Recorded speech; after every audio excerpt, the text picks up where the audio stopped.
This week I got to talk with Brian Recker, who is the author of Hellbent: How the Fear of Hell Holds Christians Back from a Spirituality of Love. I loved this book. There's a lot of great stuff in it, but here's the synopsis. A former evangelical pastor explains why we can stop worrying about hell and start focusing on love. There's a black hole at the center of Christianity, the doctrine of hell.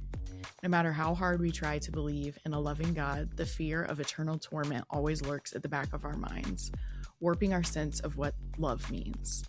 Worse still, many churches act as if the point of Christianity is not to follow Jesus, but to secure a get-out-of-hell-free card, and to save everyone you know by converting them to your religion.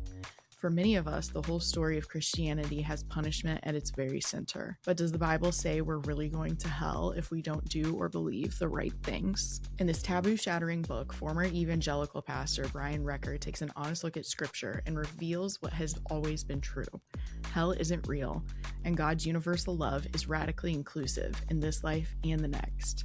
By removing punishment from Christianity's center, Recker boldly reimagines the core questions of faith, such as why Jesus lived and died, and what it means to be saved. You can imagine how much I loved this, taking the focus away from fear and guilt and kind of being pushed into a relationship. It's a really, really, really powerful book if you grew up around it. It's also very powerful if you want to understand how American Christianity got to where it is today. So that being said, let's hear from Brian.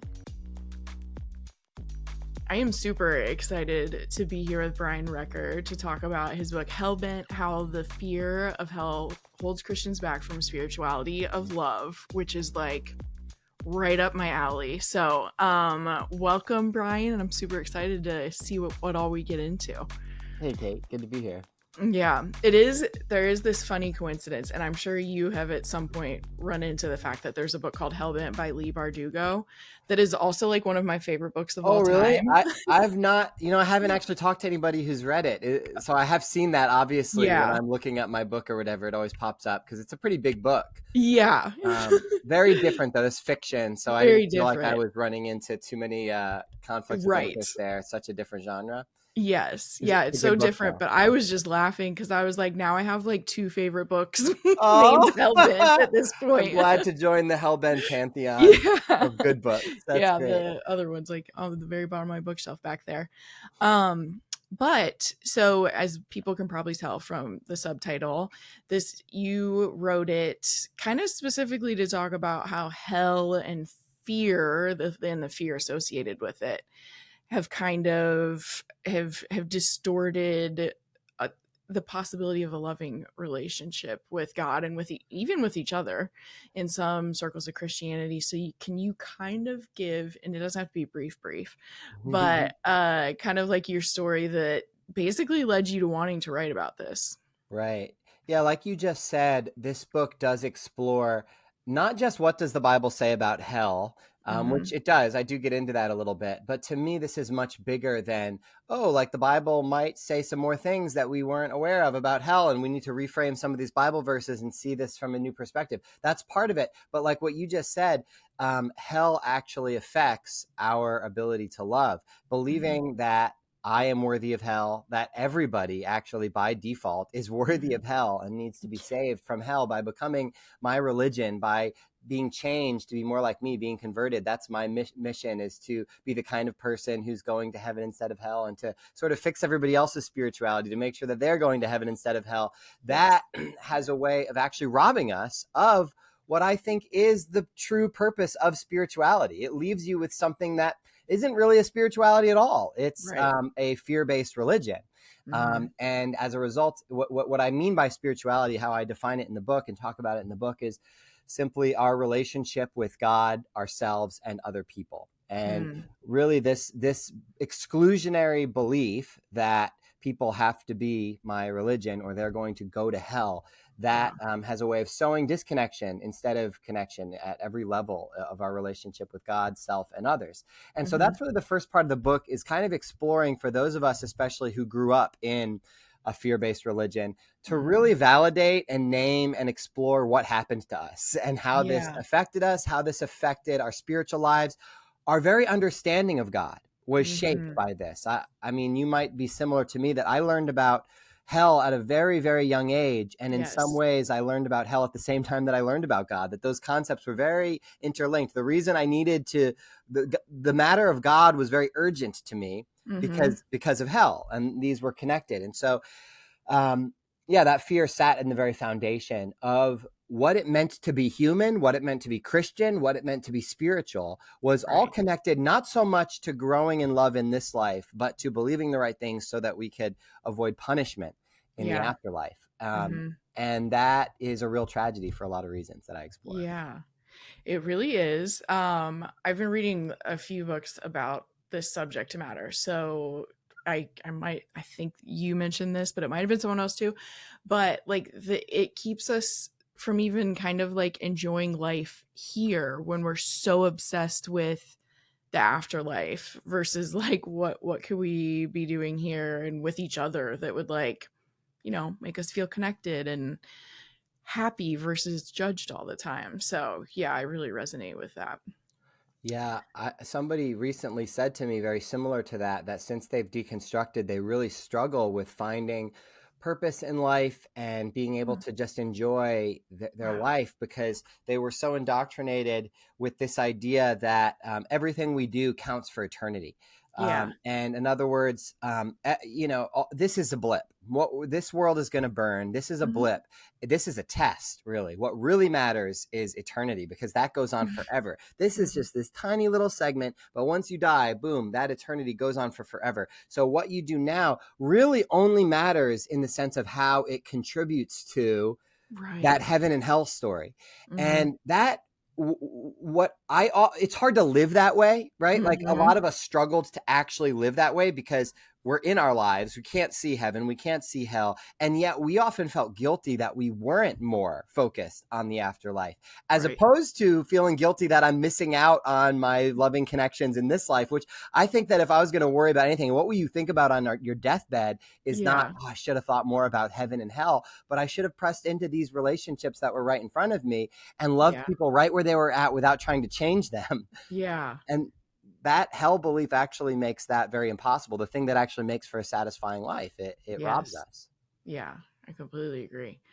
Um you also talk about kind of like at the beginning because you're kind of like setting the stage for how you ended up with the beliefs you ended up with, which typically starts in childhood for all of us.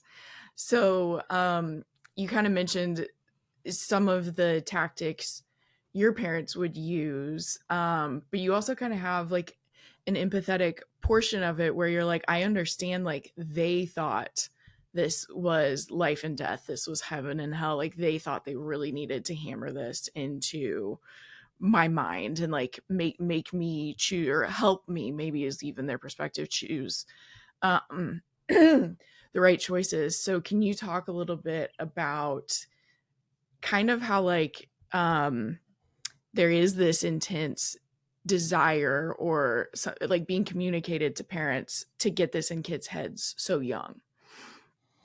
Yeah, it's pretty unfortunate. In evangelical churches, in a typical evangelical church, you're not necessarily even going to hear about hell on a Sunday morning. They try to Mhm. be seeker sensitive and not, turn people off with fire and brimstone for the most part. Mhm. Fundamentalist churches, yes, but kind of a more culturally engaged, seeker sensitive evangelical church with like a good band and a pastor with, skinny jeans and good graphic design. They're Yes. not going to just be shouting about hell typically, but where you'll often hear about it is children will hear about it Mhm. because it's typically used to describe really, first of all, the fundamental sort of initiation story of becoming a Christian is that you're told that God is holy, that you deserve hell by Yeah. default because you're a sinner and you're going to stand before God one day and be punished unless Jesus is punished in your place.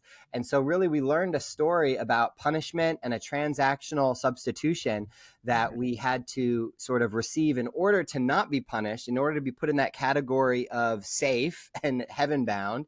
Mhm. And that transaction, you want kids to do that at a very young age because under their theology, everybody deserves to go to hell, Right. not just serial killers, Mhm. not Yeah. Hitler, Everybody, children deserve to go to hell.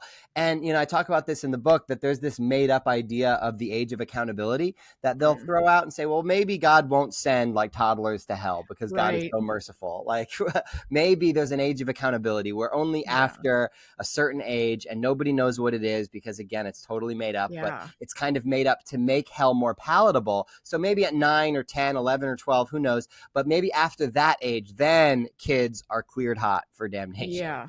But because you don't know what that age is, it really is. Parents are made to feel like they should try to get their kids to be saved as soon as possible, as young as possible. And so it's not unusual for churches to kind of celebrate like, oh, and our 5-year-old kid got saved last night. And everybody's, oh, that's so, I was on staff at an evangelical church, and when it was a pretty large staff team. And, obviously in a lot of kids that came out of the weddings and marriages of the people on that staff team.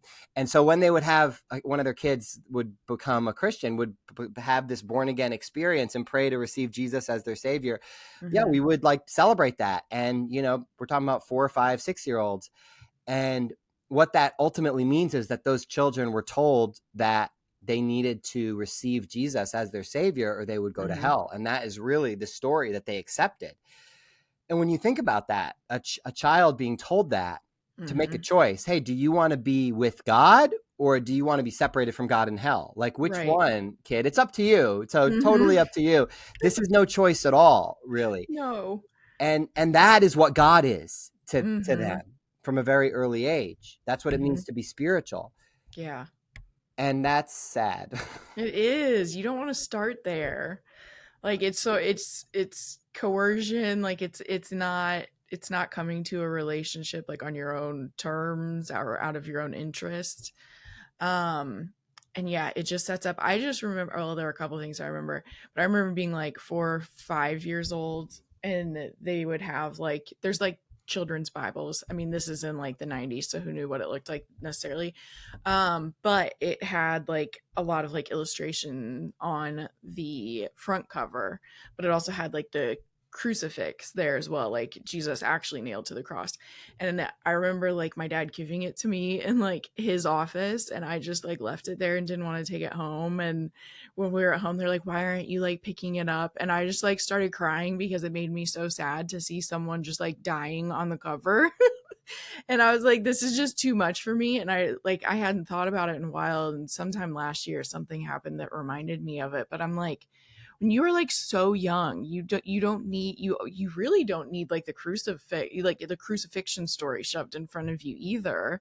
It's just so intense. Not even just shoved in front of you, but then you would have probably been explicitly told that was your fault. Right. Oh, totally. That Jesus was on the cross for your sins. The bad things that you did are why Jesus had to die. And so you were made to feel as a small child that everything that you did was so wrong, so wicked, so detestable to God that this guy had to die over it. I know, it's so heavy. And like heavy. The way like that mentality to me, because there were a couple of things going on. There was also there's abuse going on in my household too from both parents. And so I've now like learned a lot about abusive relationships, or I did a lot in my 20s. And there's like, that's like kind of textbook manipulation. If you were in a relationship with a person who was like, I'm doing all of this for you and you're so ungrateful, or like just so much of it lines up with like if you were dating someone, if you were married to someone who was treating you that way, like we would not be okay with it. And like for me, it kind of started to feel like it helps people be lazy parents, where it's like just like put all of this fear and like no explanation of the world and just be like, yeah, like just make sure you're completely perfect and you're good. And the older I get, the more it just feels really lazy, on top of the fact that it's like similar to abusive relationships.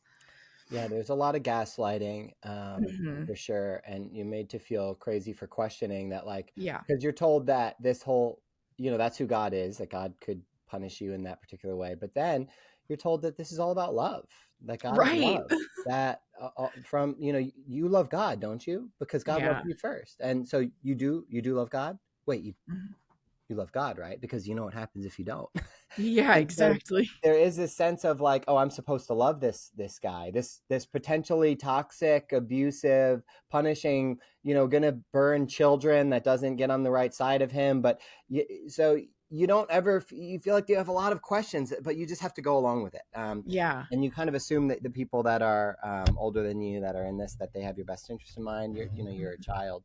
But one of Right. the things that robs you of, and I explore just the various ways that this affects us, and one of the things it does is it takes away your ability to really listen to your intuition, because a Mhm. lot of times you feel like some of this stuff doesn't really like add up or make sense. Mhm. But you also know that you are desperately wicked. Your heart is deceitful. And Mhm. so you're kind of trained to not listen to that conscience, that voice of conscience, and to instead Yes. just go along with what your spiritual authorities are telling you. Right. Which is so damaging in so many ways. I'm like kind of working on like maybe a blog post, or I'm just journaling about it. But um I kind of developed like what I would have called like religious OCD, not in the sense that it was like all about, I mean it was about heaven and hell. It just wasn't what I was always thinking. But some of my OCD, my like rumination that gets really intense, is because I was every kind of like you're saying, every single decision felt like it was heaven or hell. Like I felt the weight of eternity in every single decision that I made. And then the way that kind of translated into adulthood is, and I'm better at it now, but I used to need to like over explain every decision that I made to people so that they like knew that this is why I think I did the right thing here. Or would just be paralyzed trying to make sure I made the absolutely correct decision. um where am I going? Oh, and so then to your point about intuition, it's like you're not learning to trust any like gut reaction. You're trying to make decisions based off of like, okay, these are all the things that I've been told, so I need to make sure that I align with these completely. And so then that's exactly what you're doing, and you're not trusting your intuition. I feel like that's where with religions they can get people into that really cult like mentality where you're scared to even in your own thoughts question stuff, because you think God can hear your thoughts too, and so you're like, are my thoughts even good? Oh yeah. I mean, there's a lot of fear. I mean, one of the things I was even surprised of that I've heard from people who have purchased my book was that Mhm. even the act of purchasing it was quite scary for some Oh people. yeah. That because this is a book that questions traditional theologies around hell, Right. that suggests that maybe God doesn't send people to hell. So people were drawn to that idea, because I think even many Christians in those conservative spaces, there's a Hmm. lot of us that are still in those spaces that feel like, I wish that wasn't true, but they Yes. assume that part of them that's saying, I wish that wasn't true, that's like either the flesh, The the devil, devil. like that's something Hmm. to silence. And so when you see a book like that confirms some of those feelings, but you're like, oh, but am I allowed to think that? Am I allowed to Yes. read that? And so I had somebody DM me and they said, I bought your book after a deep internal wrestle, and I Mm. ultimately had to tell myself, okay, just because I buy it doesn't mean I have to agree with everything. I'm Oh allowed to just buy it and expose myself to the information, and yes. I can try to think for myself. And that doesn't mean that I agree. It doesn't make me a heretic. Yes. And so they Oh had to kind of do this thing, because otherwise it's like, wait, to question hell, does that mean that maybe I could be going to hell? Because what if right. I'm wrong? And so the stakes are really, really high. Hell is used, and once you have a little bit of distance from it, it becomes Hmm. pretty obvious that, oh, this is a control tactic to keep people Totally. from questioning the entire system. And Yes. what better control tactic than to say that if you step outside the lines that we've drawn, you're going to be tortured for eternity?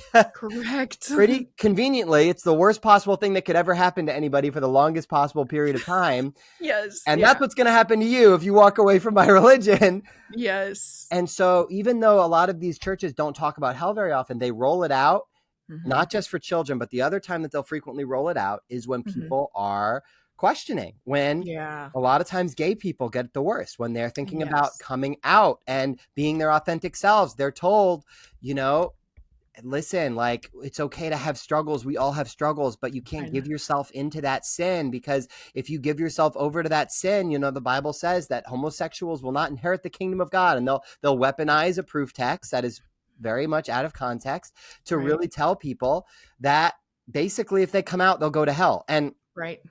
that same thing is not really brutalized with, I very rarely see heterosexual couples being told that, even when they struggle with, premarital sex or something like that. I know.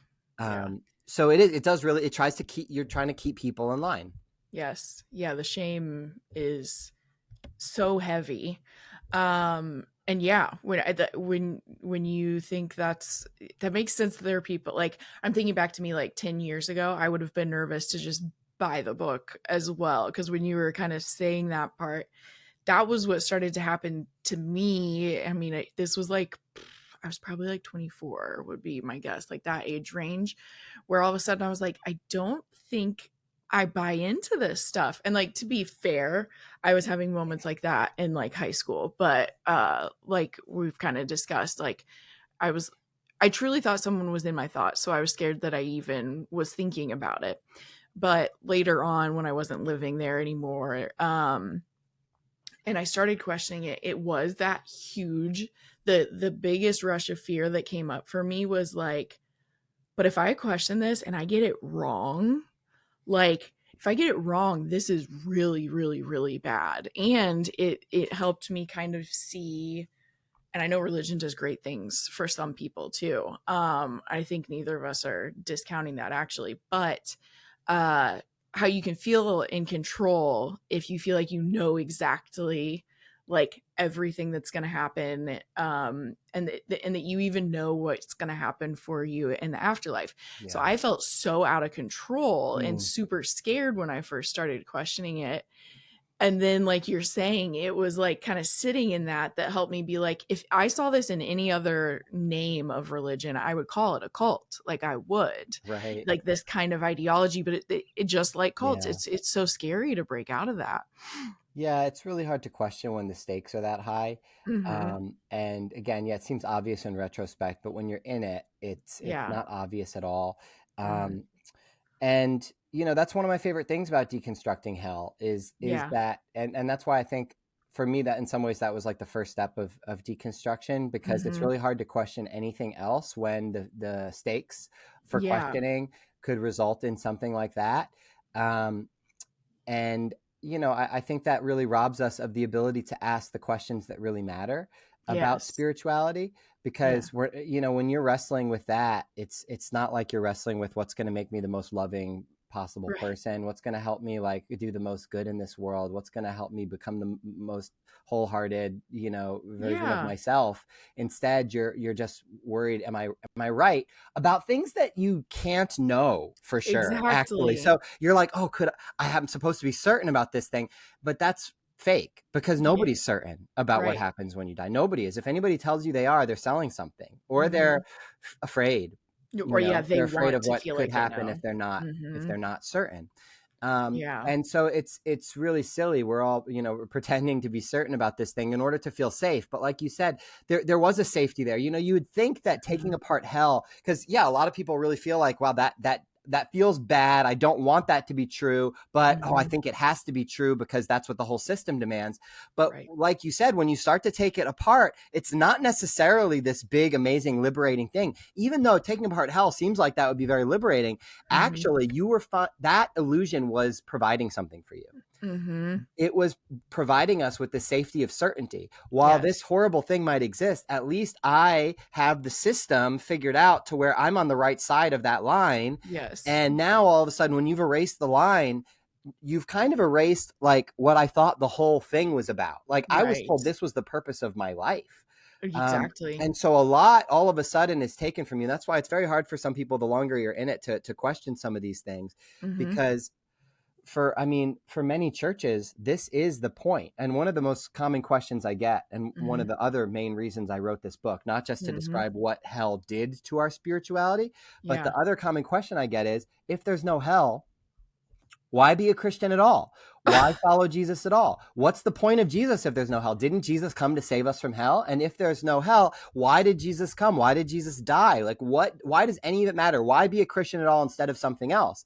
And what those questions made me realize is that, well, I mean, just on the face of it, like just turn it back around on them and say, oh, that's interesting. So you're only a Christian because of hell? Oh, so for you, Jesus is just to get you out of hell. Like as soon as you sit with that for a moment, you realize that's a really empty spirituality. This is just about punishment avoidance. Surely spirituality is more than that.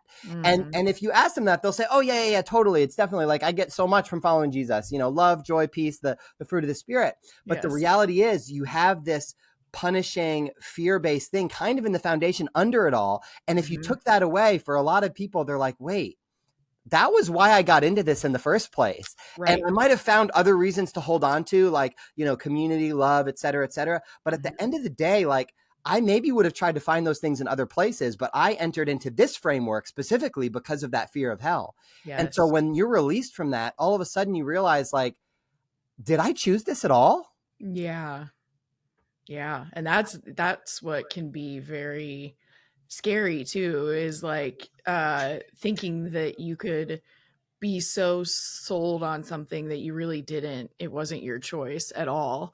Because again, it's like another version of feeling out of control. So I know you were an evangelical pastor as well.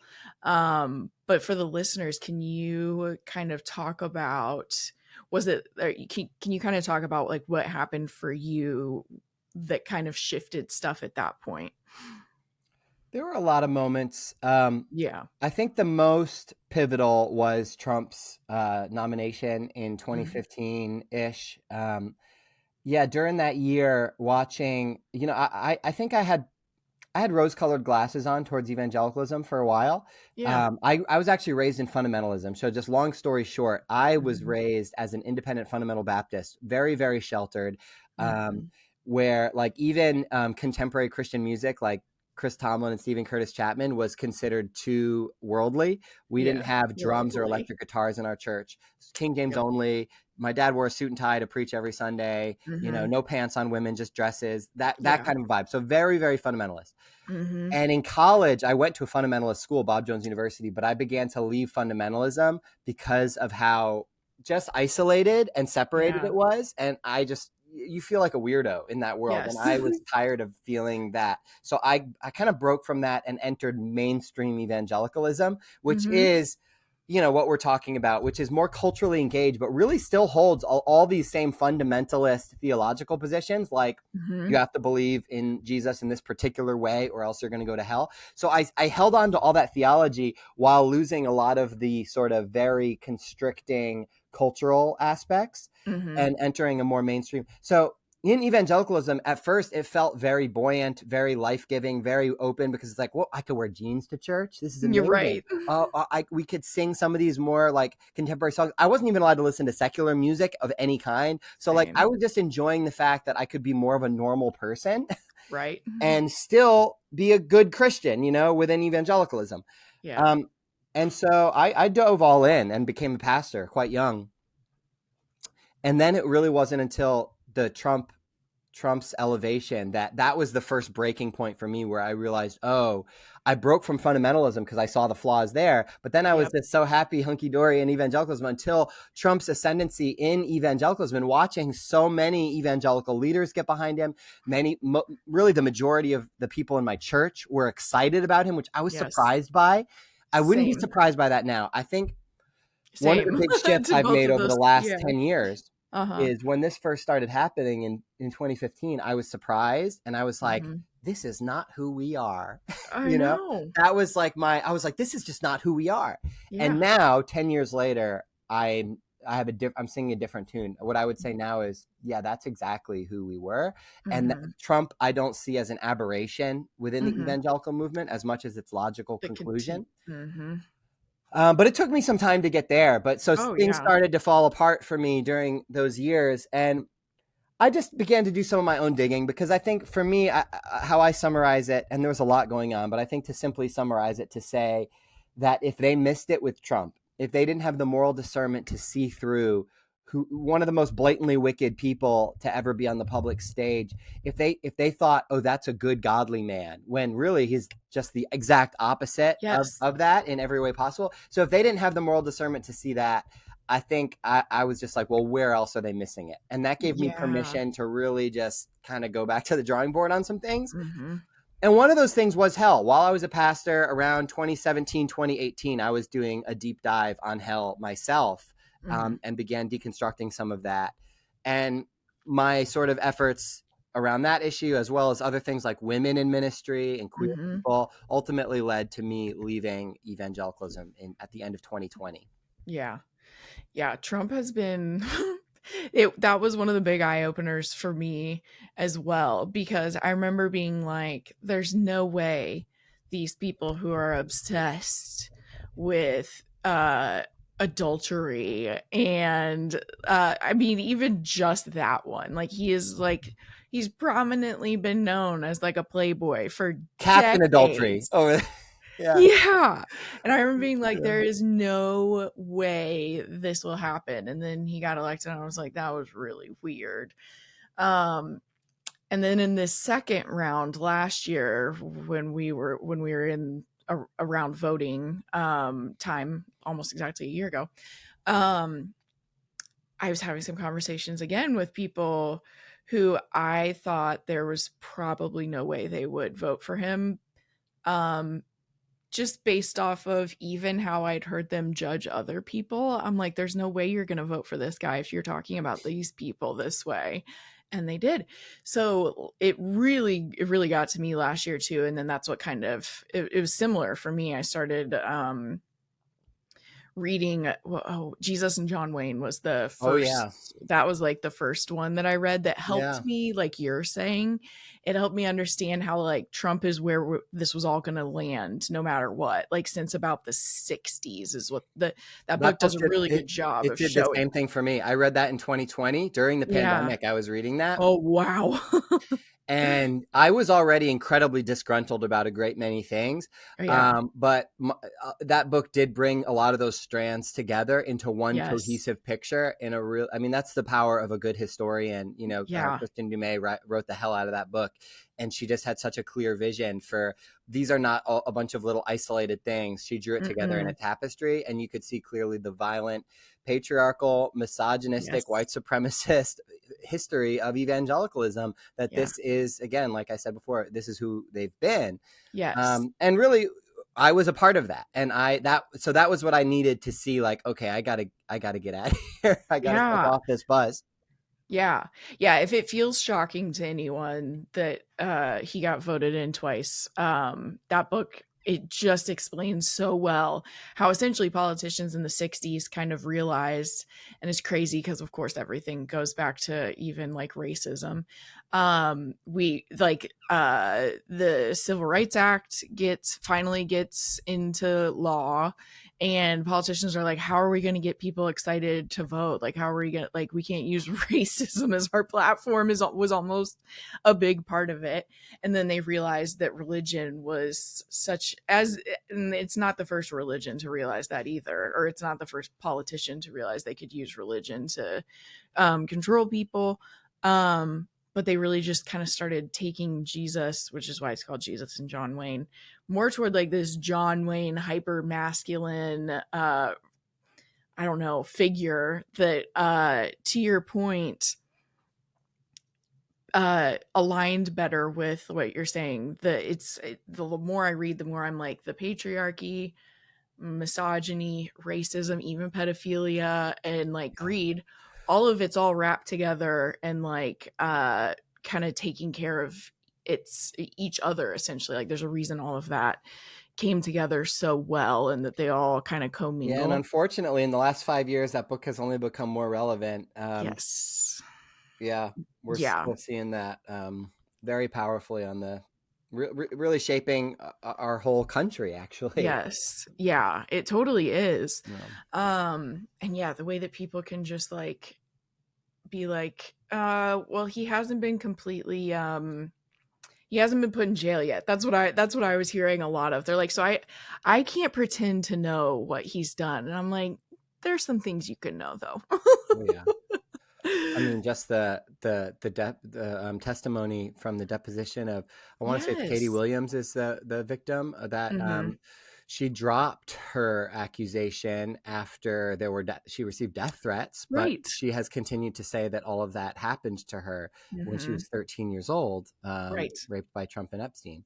And Yeah. so there's just no reason to believe that that's not true. I mean, there's enough data like that points in that direction that like, why would that be not true? That's what And so blows my mind. it's really awful when you sit and think about it for even just a few Yeah, minutes. like we can believe the hundreds of women who have talked about this. We don't need a dead man's like emails. We Totally. shouldn't need it, Right. but I guess here we are. Here we are. Here we are. So okay. Yeah, I'm also listening to Virginia Roberts Giuffre's Nobody's Girl, her memoir. Oh, wow. Same thing. Like you're hearing this harrowing story from a woman who would like was there for years. There's photographic evidence of it, and it makes me angry all over again when I think about how these women are having to live in a country run by their rapist. Yeah. Which, by the way, is probably not the first. It's almost 100% probably not the first time that's ever happened. I'm It's sure there. interesting how even what we're talking about, high Mhm, control religion, fear-based religion, really does indoctrinate you from a very young age to mhm. not listen to that voice and Yep. it's and listen to who? To the typically white man who's speaking for God. Um, Mhm, I I mean, this was not explained to me. It didn't have to be said out loud. The people mhm. that were always talking for God were white men. In fact, it never Mhm. even occurred to me as strange that we didn't have female pastors or I had a very masculine mental model for God, like a Right. punishing guy in the sky.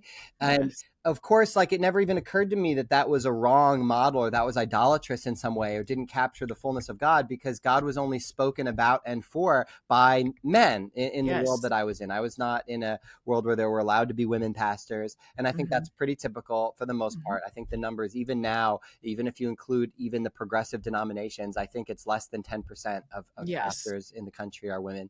Um, and so in my world, it was white men that were shaping how we talked about God, Mhm. and I was meant to kind of silence those parts of myself that would show resistance. And that really does Yes. set you up to be an abuse victim, to also Yes. excuse victimization, and to not center the voices of victims, and to listen Correct. instead to this sort of hierarchical, domineering authorities who are saying this is the way things are, this is the way things go, and Mhm. also there's institutional protectionism that you see too. Like if you question this, then it's too big to question, or Yep. this will cost too many people. We're doing too much good. So like the Southern Baptist Convention to the Catholic Church, they've all had these sex abuse scandals for the same Yes. reason. You can't question the organization. You can't throw it under the bus because this is God's thing. We're saving people from hell. And Right. so if you make us look bad, then you are sending people to hell, really. You can't make us look Yeah. bad. So you got to protect the organization.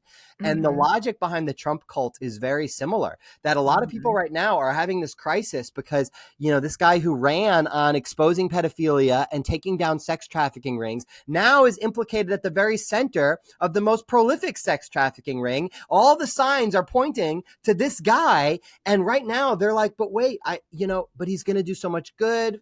Yes. Do I protect him? Do I not protect him? Well, they've been indoctrinated their whole lives to protect that white guy in authority Mhm. and to Mhm. silence the questioning voice. And so, in Correct. many ways, fear-based religion paved the way for Mhm. kind of a cult around Trump. Yeah, you just don't question anything. And that's what I can't I imagine I know not everyone has all the same information. And so I know that some people maybe haven't even seen like the quotes of him saying like if I were ever going to run for president, like I would run for with Republican Christians cuz like they'll believe anything, they won't ask you anything, like that's what I would do. And he was saying that in like early 2000s in a random interview. Wow.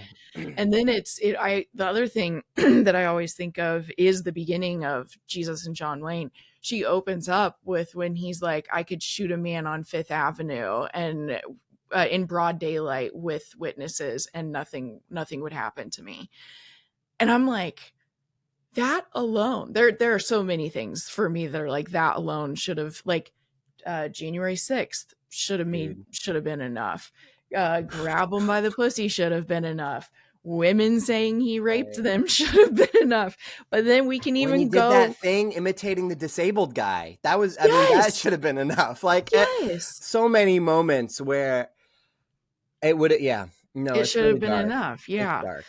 yeah, I know, and yeah, it's really, it's confusing. It has still been confusing for me because again, it's like some of these people I'm talking about,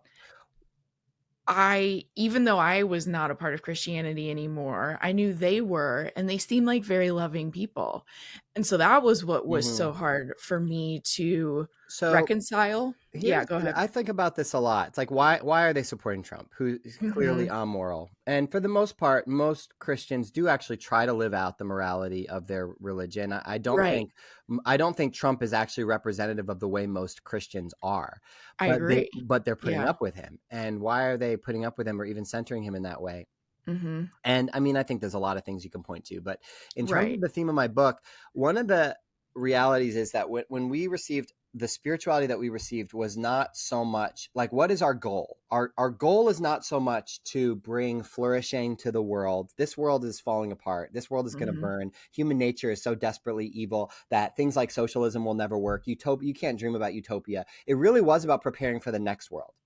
We had a Yes. spirituality of escape. Jesus is going to come back soon, take away the Christians. We're really just getting ready for that moment. So we're not trying to really make the world a better place. We're trying to get as many people saved as possible before Jesus comes back. Mhm. That was the marching orders.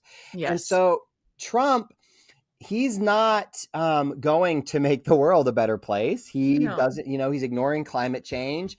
They've removed global aid, which is leading to millions of deaths They internationally. Like, burned food instead of giving it, right. like, But what he is doing is he's telling Christians, I'm with you. I'm on your side. I mhm. will make Christianity great again. I Yes. will give power to Christian institutions. I will Mhm. platform Christian leaders. I will stop the advance of Islam and encourage the advance of Christianity. So he's taking sides in this sort of Yes. spiritual war. And for Christians who believe this is ultimately about heaven and hell, for them, Mhm. the power of Christian institutions matters more than the flourishing Yep. of the world, because to them, it's those Christian institutions that need money and power in order to Mhm. get more people converted and baptized and going to heaven. Yeah. And so they're able to justify a lot when Mhm. he's on their side. So yeah, Yep. he's doing some bad things, but ultimately, like, this is going to be for the greater good. Yeah. They see that they're able to populate heaven this way, Yes. and I think they're obviously missing it for a lot of reasons. And what I ultimately get into in the book is the way that, while focusing on getting into heaven and out of hell in the afterlife, they are explicitly creating hell for people in this life On and earth. missing the very point of spirituality, and also misrepresenting the entire message and ministry of Jesus. Yes. And so I don't just think that that they're bad in general. Like, they're specifically actually going against the very guy that they say they're following. I don't think I that they're know. following at all. And so in the second half of the book, for those who are like feeling upset because they feel like their faith has been hijacked, they feel like, Mhm. I there's a lot that I appreciated about Jesus, but I feel like I've had to lose all of that because the people representing Jesus are doing it so badly. Jesus feels Yeah. like he's been taken from us. But I don't want to let go of Jesus, because I think that he's too good for the worst Yeah. people to define who he is and what he's all about. Mhm. And so I think for people who are looking to hold on to Jesus in some capacity, I'm not saying how you have to label yourself or Right. what doctrine you have to hold. But for me, I still call myself a Christian. Mhm. And primarily, sometimes people ask why I call myself a Christian, since a lot of people call me a heretic. And Yeah. there's a lot of ways I approach that question. But the simplest one is that I still seek to follow the spirituality of Jesus, that Mhm. what Jesus's priorities were in the world still makes sense to me. How he lived, what he lived for, still makes sense to me.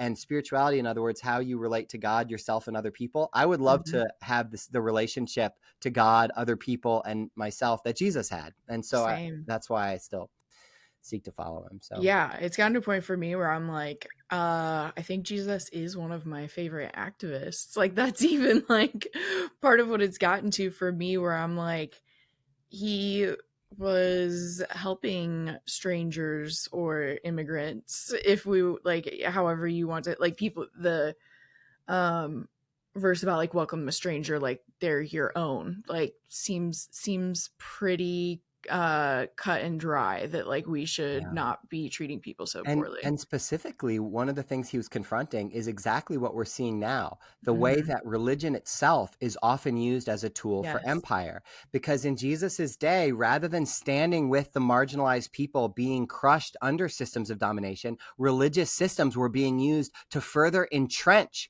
those hierarchies of domination, to Yeah. further crush people at the bottom and elevate people at the top. And religion is one of the most useful things to actually baptize those hierarchies and say, oh yeah, those people at the bottom and us at the top, that's actually God's way. So they're Yeah. going to use religion not to liberate the oppressed, but to Hmm. actually oppress them.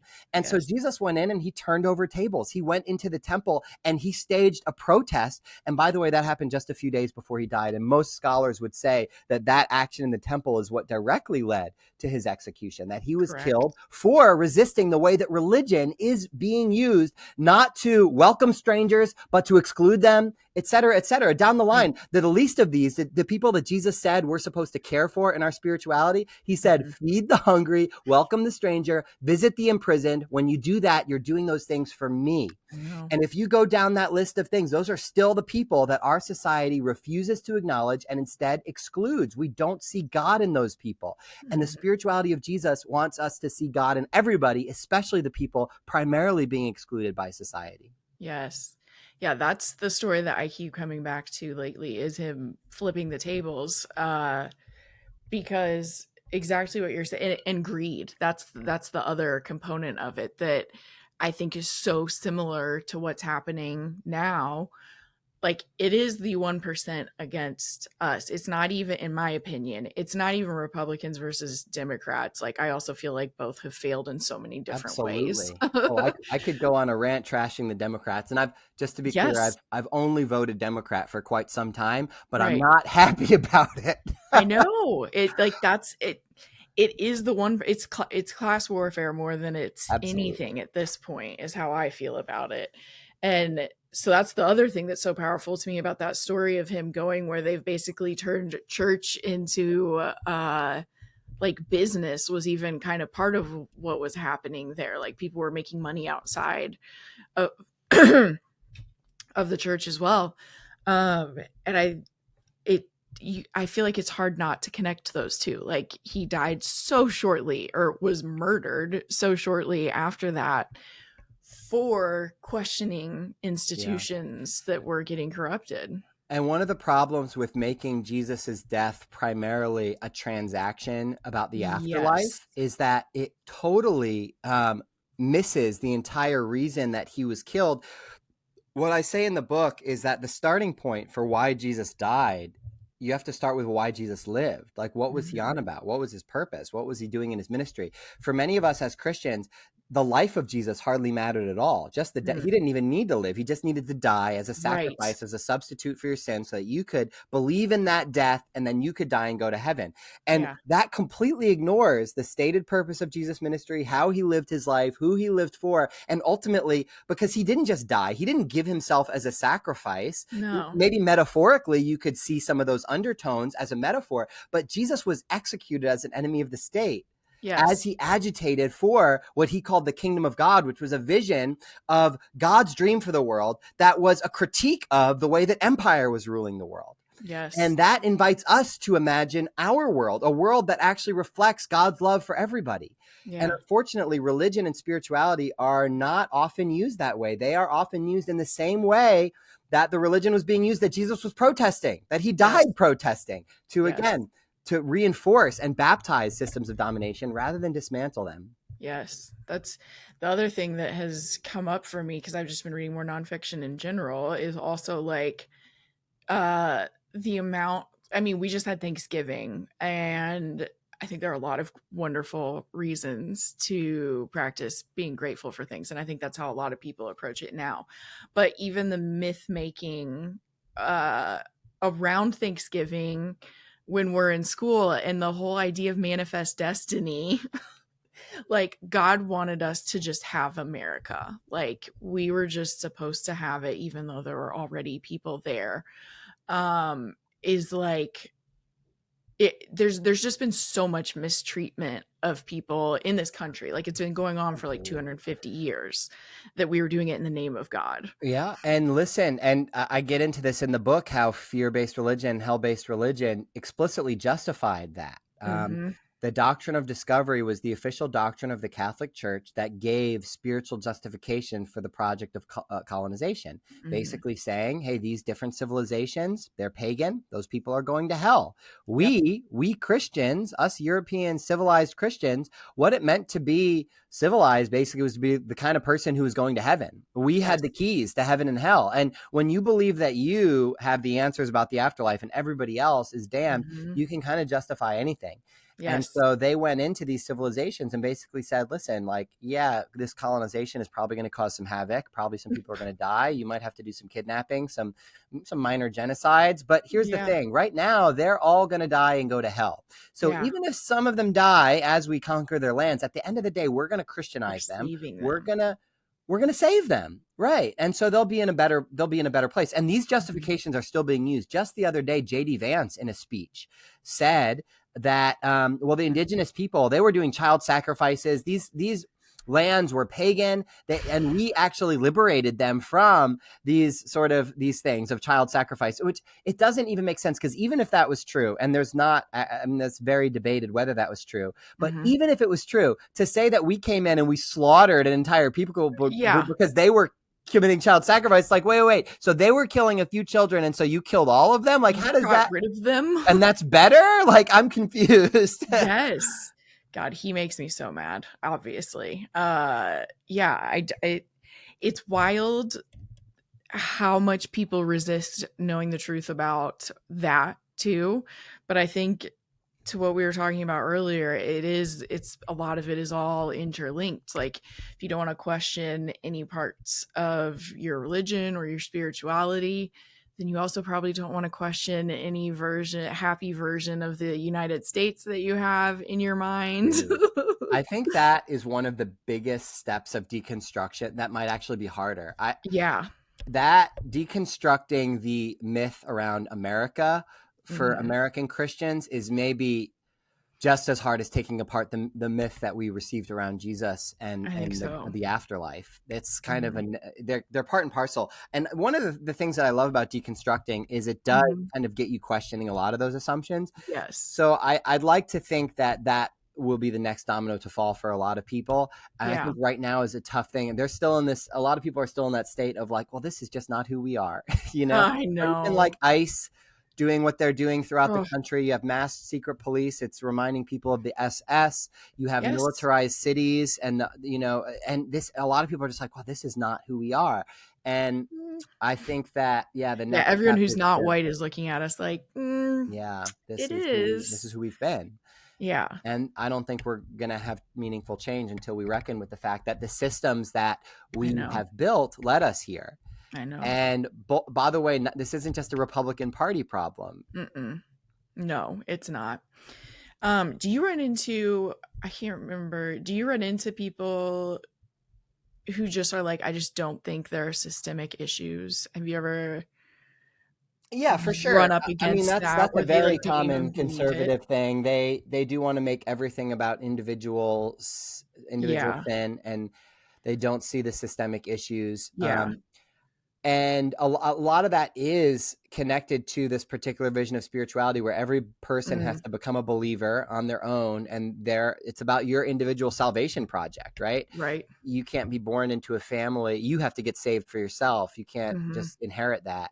And so everybody's kind of on their personal salvation project. And the main thing that they're asking is, well, is that person a Christian? Are they born again? Did they receive the gospel? As opposed to asking bigger systemic issues. Yeah. Yeah.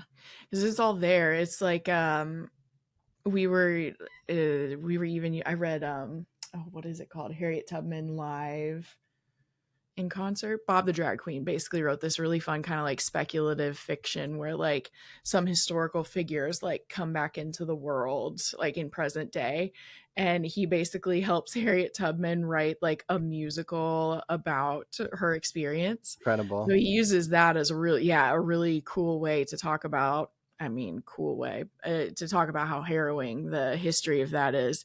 But he also like does a really good job of like pointing out how we even uh were like scriptures about how being a servant is the most like valuable thing that you can be is what was used to like be like, you're not enslaved, you are serving, like you are a servant for this Christian God. And it's just it's indigenous people, like we took the lands from indigenous people and then we built our entire country off free enslaved labor, and used a lot of Bible verses to like justify so much of it. And it's wild, it's so wild and unfair. Absolutely. Yeah. And again, I think that a fear of hell can cause you it can keep Yeah. you from questioning a lot of those systems because Hmm. it does start to feel like if I start to take some of this apart, my entire world is going to collapse around me. And so that can be Yeah. very disorienting.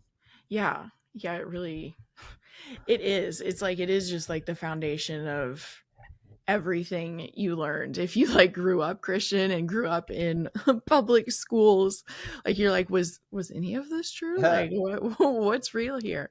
That's what really helped, or that's why books really helped me over the Absolutely. last couple of years, is I was like, I want knowledge. Like I want to know things that happened in the past. I want to hear from other perspectives. And then you feel like less like you can be gaslit when people are like, we should take this out of the museums and children shouldn't learn this. It's just that part's wild to me that they just like even like excluding our actual history from curriculum. Like one of the things that we all that most of the world respects with, I was just reading Cast by Isabel Wilkerson, and Oh, yeah. she was bringing up how like one of the things the world respects so much about Germany is like it is heavily in their curriculum Right. what happened with like the Dude. Holocaust.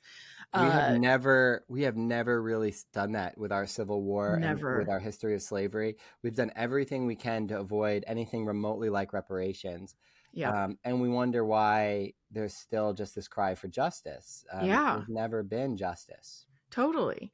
Well, and for me, I was just talking to one of my friends yesterday, um kind of in the context of like people who think like racism is gone because the Civil Rights Act happened or whatever. And her dad is he's literally one of the Little Rock Nine. So he was one of the first black boys at the time to go to a non-segregated school.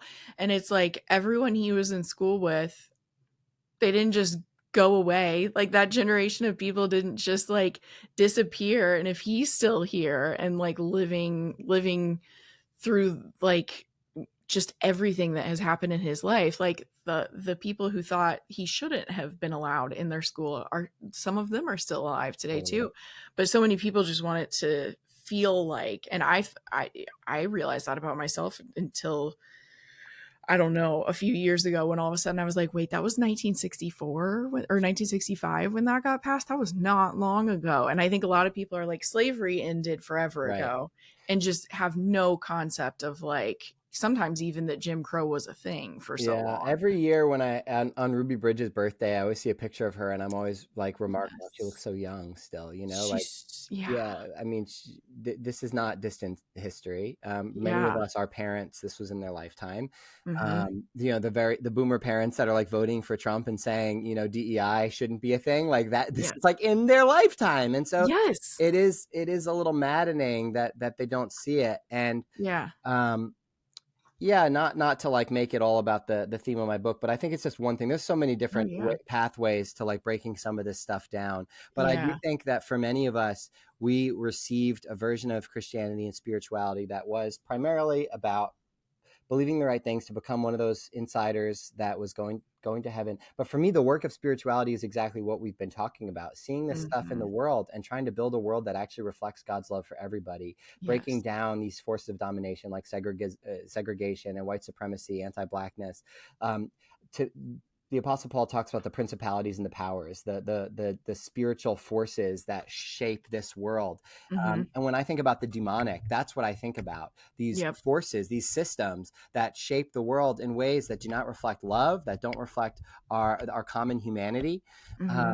And, it's not just, our wrestle is not about against flesh and blood, Paul says. In other words, it's not just like the Trump supporters aren't my enemy. There is a spiritual blindness. I think of Jesus's statement, Father, forgive them. They don't know what they do. Don't know. That actually there are forces and very powerful forces. I mean, literally the richest people on the planet with all of the surveillance technology and brainwashing technology that they're using to divide us and force us to not think about the things that actually make for peace and unity, and instead to keep us very divided, and ultimately not fighting for justice and liberation for the least of these. But to me, that is the work of spirituality. I agree. And I think for a lot of people, we're not ever going to get there until we have this very small world of spirituality is about being a part of the right religion, having the right answers, having certainty around what happened with Jesus and his death and resurrection. And when I believe those right things, I'm spiritually safe and I'm in and I go to church and I live my merry life. And it doesn't actually connect you to this big work of liberation that I think God has always been about. Yes. I love that. That's the kind of stuff that makes me like when people in church would be like, amen, like while someone was talking.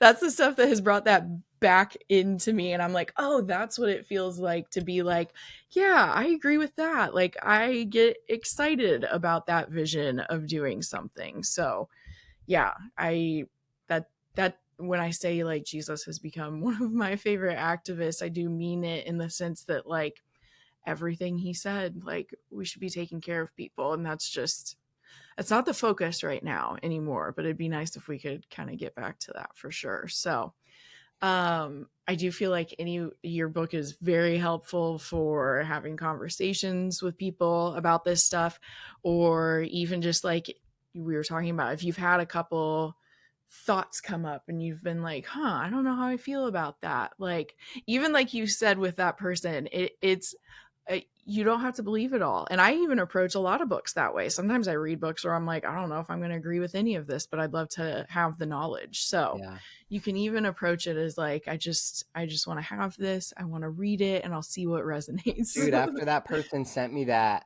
and said that, the fear, just there was religious fear and guilt that kept her from buying it. I asked her if I could, and I posted that in my stories with a poll saying, hey, how many of you that bought my book felt triggered, felt afraid to buy it for this reason? And 70% answered that they experienced some level of religious guilt. And what I would kind of say to them and anybody else is, man, for some of you, just the act of buying it is going to be a really powerful thing, because to let a controlling system say you can't expose yourself to information, you can't think for yourself, you can't listen to your conscience. And if there's a part of you saying God might be more loving than I thought, God, maybe a loving God doesn't damn God's beloved creatures. In fact, according to like an evangelical estimate, if only Christians are going to heaven, that's the majority, not just some people going to hell, but like 2/3 of humanity at minimum. So the majority of people, God's going to burn in hell. And maybe you're just like, man, I don't know, that just doesn't seem right. That doesn't feel right. And if you're struggling with some sense of, am I allowed to listen to that voice that says maybe I should question this? I think it's actually really, really important to listen to the voice that's inside of us. I think that's where God is speaking. And hey, you can always disagree with it, but totally, you should check it out. Yes. Yeah. I think I agree with all of that. It's just worth having it. And as someone who got to learn how to trust my intuition and myself and not just like put all the power outside of myself, it's a worthy journey. It's nice to feel like you can trust yourself, even if that doesn't mean you're like certain of things all the time. So I obviously think everyone should go read this book. I do always ask at the end if you have any books that you always recommend or anything that you've read recently that you really liked. Through this book tour season, last few months, I have struggled to read, but let's see here. I have read some things I've really enjoyed lately. Where is it? This oh yeah, I've really enjoyed this book by Richard Rohr, Adam's Return, The Mm, 5 Promises of Male Initiation. There's been a lot of talk lately about like the male loneliness epidemic and what makes for yep. healthy masculinity. So this is basically a book about healthy male spirituality. Oh, nice. And I found it very compelling. He wrote this back in the 90s, so he would probably say some things different now, just like the way that we use language around some of these topics can feel Hmm. a little bit outdated at times. But in a landscape where, we talked about Jesus and John Wayne, Christianity in particular has this very violent patriarchal vision for masculinity based in Hmm. hierarchy and domination. And this book Hmm. is kind of about undoing that and taking that Nice. apart and inviting men into a spirituality that is about connection and Yeah. actually the ways that we're actually more alike and not just necessarily all rooted in difference. I really Yeah. appreciated it. And I think I'll probably revisit it as I continue to wrestle with some of these things Yeah. because I was also raised in that world with a pretty bad vision of masculinity. Right. Um, trying to think. Yeah, Richard Rohr is great. I do tend to resonate with him often. I think I've mostly read excerpts from stuff, but I might have read one of his books a few years ago, but I do love his approach normally. This one is not this is very specific in some ways. My Right. my favorite Richard Rohr book, if you're just trying to get like a big vision for spirituality, is The Universal Christ. Was really beautiful. That came out a few years Okay. ago. But he's a great spiritual writer. In some ways, my book, I definitely have enjoyed a lot of Richard Rohr, but I felt like a lot of what he has to say was going to be confusing to people who grew up in the kind of thing I grew up in. It was like a Yeah. bridge too far. Like, wait, this doesn't make sense because what about hell and what about these things? And so Yeah. there's some work that had to be deconstructed first. So in some ways, my Yeah. book would be a really good prequel to the work of other spiritual writers. That's a Like good like point. Richard Rohr, because I try to do some deconstruction work to move you to a more expansive vision for spirituality where the sky's the limit. I try not to give a lot of the answers. Like I'm not trying to say, here's the way you're supposed to think now. The Mhm. beautiful thing is it's about deconstructing a punitive spirituality is it gets rid of a lot of those supposed to's. There's not Yes. here's a list of what you should believe. You're Mhm. allowed now to wrestle with what leads me into the presence of love. Yeah. Yep, I completely agree. That's a great point too, though, because yeah, he's kind of maybe like a Christian mystic, I think Mhm. is almost what he's considered. So yeah, that would be like a big jump to go When straight I there. first read him, I was like, "Oh, this is heresy. I'm not allowed to read this." Right. Right. Yeah. Yeah. Well, thank you so much for coming and talking about it. Um, it's helped me a lot in feeling a little more grounded, which has been huge this year. So I'm sure some other people are going to pick it up and have that same experience. But thank you for coming on and talking about it. Thanks for having me, Kate.